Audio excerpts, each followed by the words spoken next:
आम देश भारत विभिन्न जाति धर्म संप्रदाय और भाषा को नहीं गठित। एते बड़ विविधता मध्यरे एकता केवल भारत में ही देखा मिले। विभिन्न राज्यर विभिन्न परंपरा रे आम देश सुसज्जित। एई भिडियो रे आमे आम राज्य ओडिशार किछि जणा और किछि अजणा कथा विषय रे जानिबा।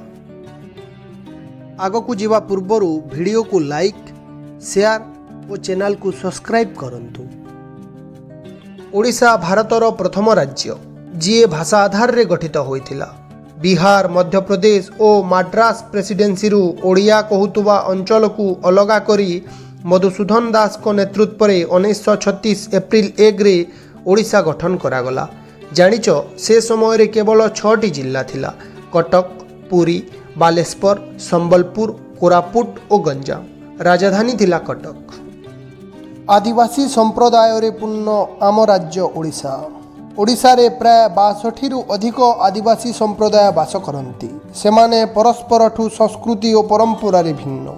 सेमानंक मध्यरु किछि हेले कंध, बोंडा, सांताल, गंड, भुइया, ओरन, परजा आदि।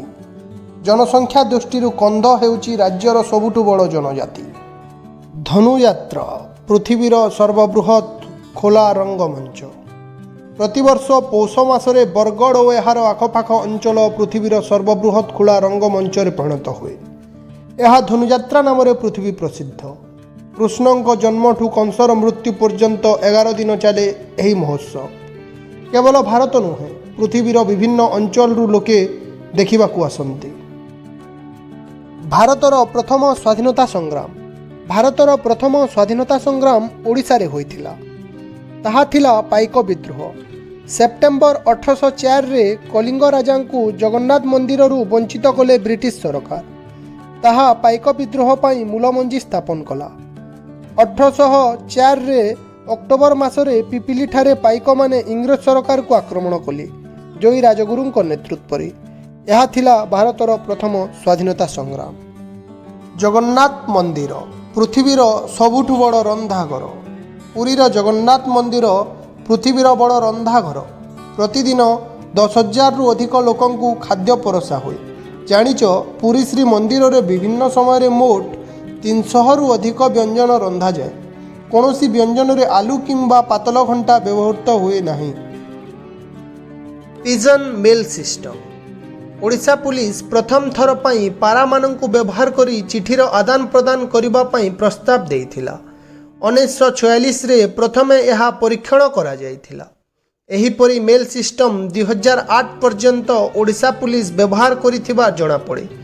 दूर दूरांतर पहाड़िया अंचल को चिठीर आदान प्रदान पाई एही भली मेल सिस्टम ओडिशा पुलिस व्यवहार करुथिला। भारतर अन्य कोनोसी राज्य रे एही भली मेल सिस्टम देखिबाकू मिले नाही। एक अद्भुत बेलाभूमि चांदीपुर।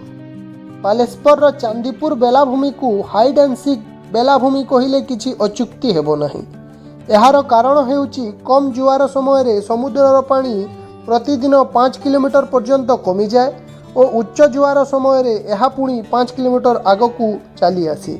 एही आश्चर्यजनक घटना दुनियार अन्य कोनोसी स्थान रे देखा जाए नाही। हीराकुद पृथ्वीर सबुठु बड़ मनुष्य निर्मित नदीबंध। एही नदीबंध संबलपुर रु प्राय 15 किलोमीटर दूर रे अवस्थित। एही नदीबंध 1957 रे उद्घाटन करा जायथिला। नदीबंधर लंब प्राय 4 किलोमीटर 800 मीटर। यह माटी पत्थर और अल्प सीमेंट को नहीं निर्माण करा जायथिला। खाली यह नुहे, यह एशियार सबुठु बड़ कृत्रिम हृद। इंडोनेशियार स्वाधीनता आंदोलन रे बिजू पट्टनायक को अवदान ढेर अधिक। इंडोनेशियार प्रथम प्रधानमंत्री सुल्तान शाहजीर को गृहबंदी मुक्त करी पायलट बिजू पट्टनायक एकाकी विमान रे नहीं आसीथिले। तांकु परे इंडोनेशियार सर्वोच्च नागरिक सम्मान भूमिपुत्र प्रदान करा जायथिला। विश्वर सबुठु बड़ अंडा ओडिशा रे रहिछि। ओट पक्षी और एमु पक्षी जातीय विलुप्त हाथी पक्षीर एही अंडाटी भुवनेश्वर रे थिबा आंचलिक प्राकृतिक इतिहास संग्रहालय रे रहिछि। पक्षीटी 1650 पर्यंत जीवित थिला।